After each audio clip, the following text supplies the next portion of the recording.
I think you can never be fully prepared, you know, for the transition. Of course, I was excited, but I was a bit confused. And then I was also the first person in my class. So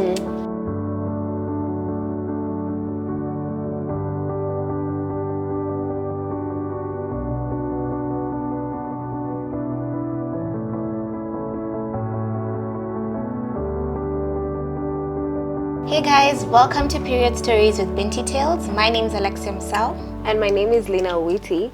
So we have picked a couple of stories from the affirmation deck and we're just going to read them out and discuss because the stories are different to our own experiences. So we just want to, you know, see. And so enjoy. So mine, the first one says, I got my first period when I was 11 years old, right before starting 5th grade during the summer break. I remember it happening at home, feeling nervous and uncertain because I didn't know what to expect. My cousin reassured me that it meant I was becoming a woman. But at the time, I didn't feel that way. I was caught off guard and unprepared for the changes. Looking back, I realized the importance of preparing for your period as best as you can. Life continues even when you're on your period. It doesn't have to stop you from doing what you want or need to do. It's normal for your emotions to fluctuate and be influenced by your menstrual cycle, but it's important to remember that these feelings are temporary. Preparing ahead of time, understanding what to expect, and having the necessary supplies can make managing your period easier and less stressful. It's all part of growing up and learning to navigate these changes with confidence and resilience. That's what she said. Okay. So, yeah. How was your experience? Maybe different from this? Yes, way different. Yeah. Well, I started when I was I was in class 4, so how old was I? Wow. Yeah. 9, maybe. 9, maybe 10. Yeah. Yeah, let's give it that. And mine has always been irregular. It's never been regular. From the beginning? From the beginning. Okay. Even from the first month, it wasn't like a consistent coming. Yeah. So, so as we progressed, later is when I found out I had PCOS, but that was way later. Like in uni. I think like uni. 20 or 19. Okay. Yeah, let's give it like 19. 10 years later. Exactly, from starting. But in between that, it's always been irregular. Yeah. So like I like how positive she is, being like you should always prepare. Yeah. Should always do this. But I don't think it's that because sometimes you don't know when it's coming. Now for me, so I can't just chill and be like, so what am I preparing for? It's a privilege to even say I'm always prepared. Exactly. Yeah, I know when it's coming. Yeah, so I love it for her. I wish I was her. But sometimes you can't just know. Sometimes the what do they call it again? PMS, the one before, Sometimes in Akubeba too, like one day you're chilling, it's a good one. The next month, it's not there. The next month it's something else. Yeah. So, or the next month, mine personally, like this month, it could have the boobs that like they're so painful, and that would be it exactly. Then the next month we could have something completely different. Like it could be like the emotions are all over the place. 2 weeks before we're just crying. Yeah.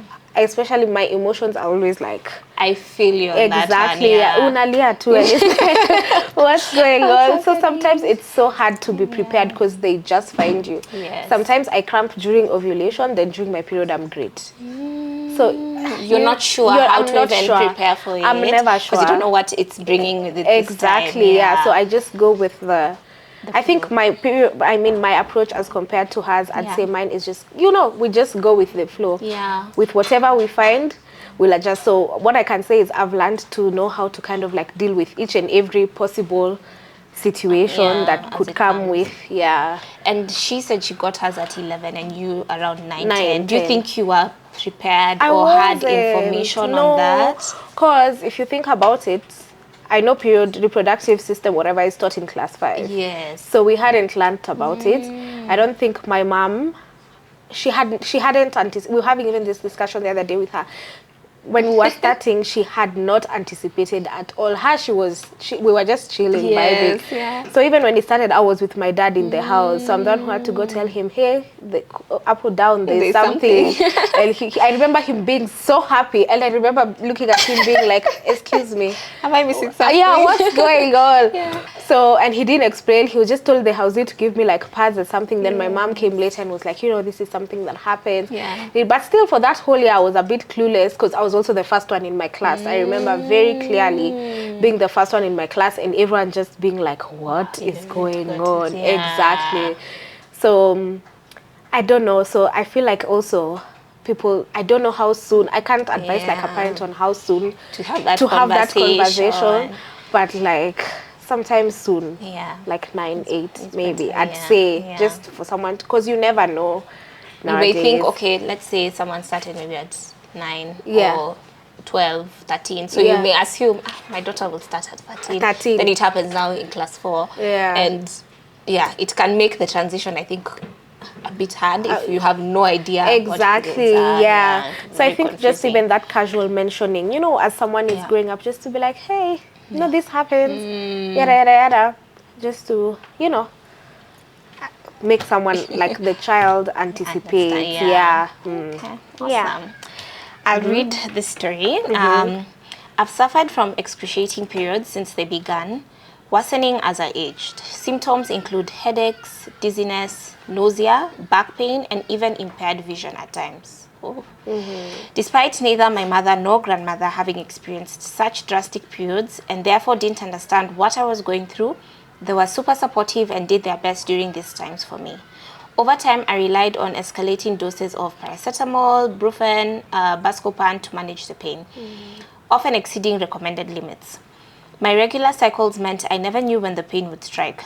During university, my GP suspected PCOS, but tests were negative. Reluctant to try birth control, I endured 4 more years of agony until I researched and opted for a hormonal IUD back home.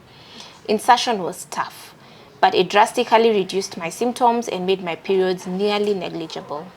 Although my PMS increased slightly, simple remedies like hot showers and tea help. Apparently, high natural estrogen levels were causing the severe symptoms, which were balanced by the IUD. This change has greatly improved my quality of life, ending years of suffering from what was once the worst part of my life. Research changed my life, and I'd never sit in discomfort for as long as I did again. Wow. Yeah. So I don't know to start with this one because I'm like, whoa. I'm like, impaired vision. Like, that's crazy. I think, that's, you know, wild. One thing people don't understand is periods is, it's hormonal. And hormones control a lot. Everything. In the human, in the human body, both for women and also for men, but mostly for women, you know. So I think that's why when you read, like, I'm like, whoa. That was and it's was as soon as she started. So maybe I can talk about my experience. How different it is. So I started mine, I was in class 5. Right. So I think I was 10. Actually, I was 10. And, okay, I had an older sister. So I think, and she already had her period. So I feel like I had seen at least my mom take her through the process. So I wasn't completely clueless. I think I just didn't know what to expect still. I think you can never be fully prepared, you know, for the transition. Of course, I was excited, but I was a bit confused. And then I was also the first person in my class. So it was interesting. But I was in an all-girls school, which I think also helps. Because it wasn't a big deal. In terms of symptoms, I think for the first 3 months, I was okay. Like, I was just settling into it. Hair, then the cramps came.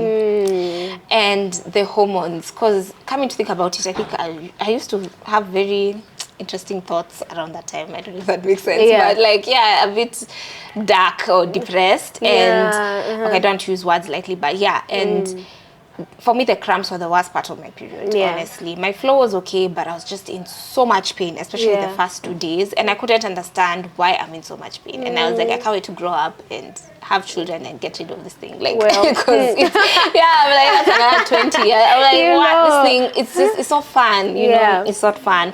But apart from cramps, I think that was it. And then now, kidogo, of course, puberty, you're breaking out. But what I feel like, the older I get, the symptoms become so different.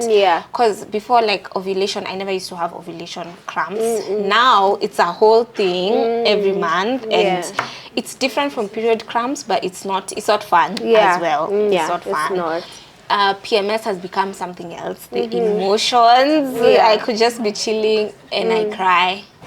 Or I'm irritated. Yeah. Irritation is another thing. Like I snap on people. Yeah. One day I was talking to someone and I just didn't like the customer service or they messed up on something. Yeah. And I was so pissed and I told her off. Yeah. And I was like, okay, I felt so bad. And I realized I pick fights with people or I'm very irritated during that time. Yeah. So I feel like now I'm aware of it. So I try to regulate that. You know, I'm like, okay, am I really irritated or is this thing just being made a big thing? A big thing. So I feel like emotions, so PMS, and then now ovulation cramps. In terms of period cramps, I think I've managed to know how to deal with them. So I found a painkiller that works for me and I try take it immediately. I just say I'm on it. Because I don't want to. I decide I'm not trying to pretend I am strong. Okay, I am strong. I read the information. I am strong. But I can also take painkillers. And I feel like sometimes people frown upon medicine. And also reading this story, I really came to empathize with people who have to take birth control to normalize their hormones. I think sometimes you can be like, oh, why are you on birth control? Like it can, there's a stigma around it. And I think it's lack of education because for her, this is what has helped her live a normal life. Exactly. You know? Yeah. And just supporting even some of the people that I know in my life who have had to go through that, not because they wanted, but because of, you know, just the cards life has dealt them. You know? And also know with birth control, sometimes it has other effects on the body and on the person. So you could imagine what that just comes with for the person, because I've been in a situation where that's what my gyna recommended. And I was just like, this is hell. Like when it was, I mean, it managed, now everything was regular. The period part was great. The rest of my life was just falling apart. I was just like, no, this is not it. I even had to get off of it because I was just like, okay, we're going to have to pick a struggle here. And I don't know. So now I can imagine now for her who doesn't even have a choice to be like, okay, let me pick a struggle. For her, I say that it's this and this is what's working now. So the only question I think I'd have for you is like, have you ever been prompted to like see a gyna because of your periods or anything? Has it ever gotten to that point? No, I think, okay, there's people talk about like sometimes cramps are not like periods are not supposed to be painful. So I used to think, okay, is there something wrong? But I've just tried like to change my diet around that time, just take a lot of water, and I'm seeing improvements. There's only one time like I was bleeding in between my cycles, so I thought there was something wrong, so I went to the gyna. But apparently it's like what's this thing, during ovulation you may spot a bit. So I'm still not sure about it because sometimes a bit is not a bit, and it's so uncomfortable because I'm like, okay, should I wear a pad? It's just right now it's just spotting, you know, it's a bit but apart from that, no, not yet. I can sort of plan for them. Funny story, when I started working out, my period was so late. And I felt like my life was crashing because somehow I'm so used to this day. So I'm like, where is this thing? So that's how normal it is, and I thank God. But I just take it a cycle at a time. Awesome. Perfect. Yes, thank you guys.